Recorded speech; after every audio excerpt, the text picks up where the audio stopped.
Hey guys, how are you doing? I'm here with the over-the-table match. I'm going to try a new format here, and we're going to try to play a match, in person, real life, together.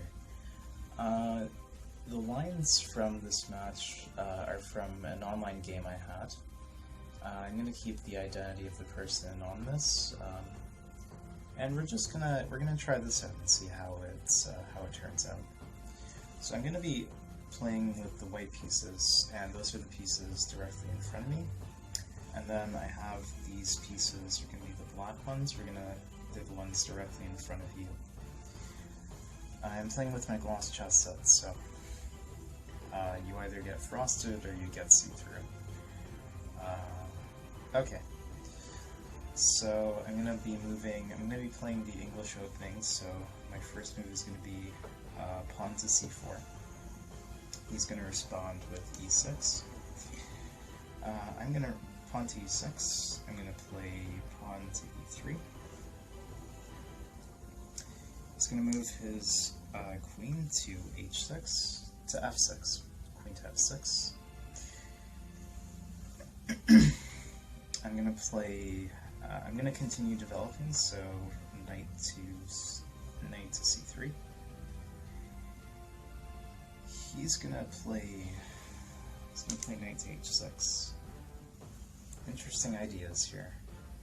And then I'm gonna continue my development with knight to f3.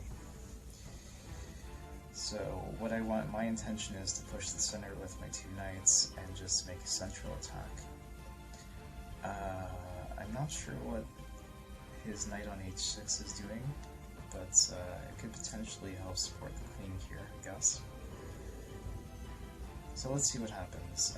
Next he plays a very interesting move, queen to h4, gambiting his queen. So I'm going to accept the Botez gambit. I'm going to take his queen with my knight. So knight on f3 takes queen on h4. And how does he continue from here? He doesn't resign. He moves pawn to g5, threatening my knight. So I'm going to make a bit of a knight sacrifice here. I'm going to allow him to take my knight because I have an idea. So I'm going to move my other knight on c3 to e4. And this does obstruct my pawn on e3, but I do want to, this is a nice square for my knight because now he can't push f7, his pawn on f7. And if I can get to f6 with my knight, I have a check. And I'm planning to bring my queen in very soon to help with the attack. So I'm going to make a bit of a gambit here and sacrifice my knight. He's going to take with his pawn. So pawn to g5, his knight on h4. And now he has a knight as compensation for losing his queen. So now I'm going to move my queen to h5, threatening his knight and threatening his pawn. He's going to play a bit of a passive move. Pawn to b6. Pawn to b6, I think the idea behind this is he wants to castle as soon as possible, get his king to safety. He's probably going to fianchetto his bishop and play his knight to c6 and start developing that way. So I'm going to continue with my plan. First, knight to f6 check. He has two options. He can move to e7, or he can move to d8. The safer option is d8, and that's the one that he takes, so he moves his king to d8. Now I'm going to take his pawn first. It's not safe to take his knight because it's aligned with his bishop, so I'm going to take his pawn on h4 with my queen. And now my queen and my knight are aligned in case of any potential attacks. Let's see, what does he do next? He moves...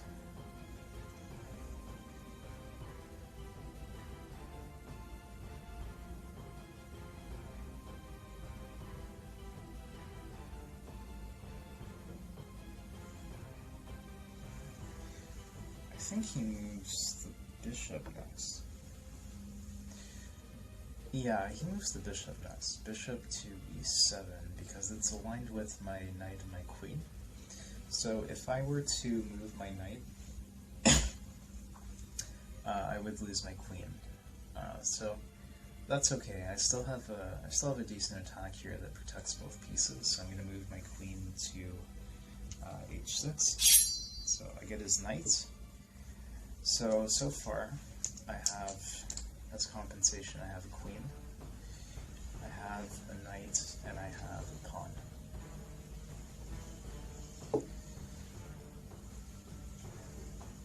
So his next idea here is going to play his knight to c6 as he intended to, so he can try to run his king to the other side and protect his king and start developing an attack on the queen side. So I'm just going to, very simple move, I'm going to move my queen to g7, and this way I'm threatening his rook. I'm going to continue attacking him. He's going to move his rook to safety, just move the rook to f8, and now it's protected by the bishop. And it's kind of hard to press an attack here. I could take his pawn on h7, but it's not really helping me with my attack. So I'm going to start focusing on the center and developing a central attack. I'm going to move my queen's pawn to d4. And he's going to respond with his pawn to e5. I'm going to ignore it and push to d5. Now I'm threatening his knight. His knight has to move somewhere to protect itself. So he's going to move his knight to b4. And b4 comes with a really interesting idea here. Excuse me. So from here, if he wants to, next turn he can move his knight to c2, and he would be checking my king and then forking my rook on a1.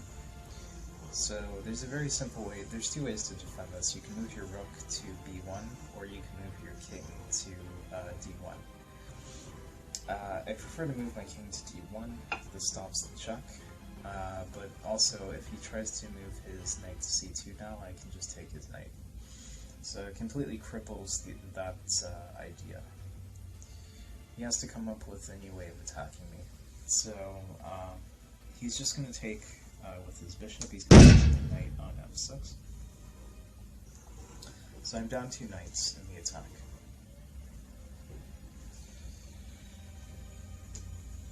And I'm just going to take back because it's safe to do so. I'm going to take his bishop on f6. So now I'm up a bishop and a queen, and I'm down 2 knights.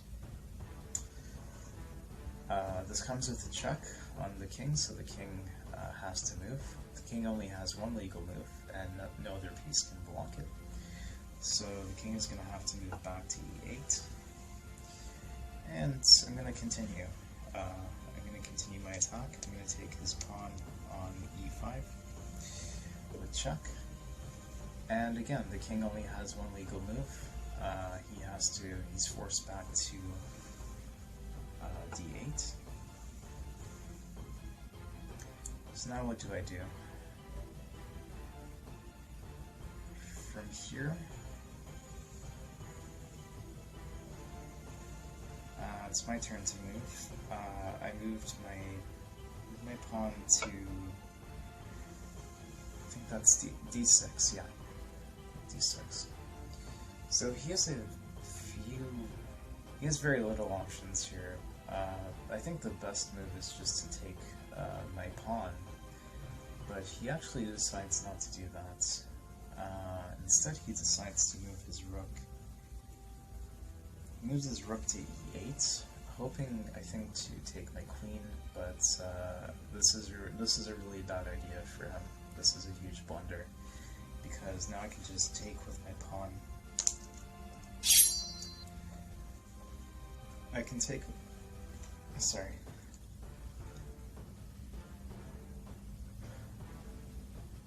Oh, I feel like sneezing. Okay. I'm taking with my pawn on c7. And this comes with a check on his king, but this is actually checkmate because there's nowhere for the king to move to. My queen is protecting the diagonal where the pawn is, and the king only has one legal move, or he would, but there's an issue. My queen's standing in front of it, so the only move he would have here would have been moving to e7. But my queen is preventing him from doing that, so this is checkmate.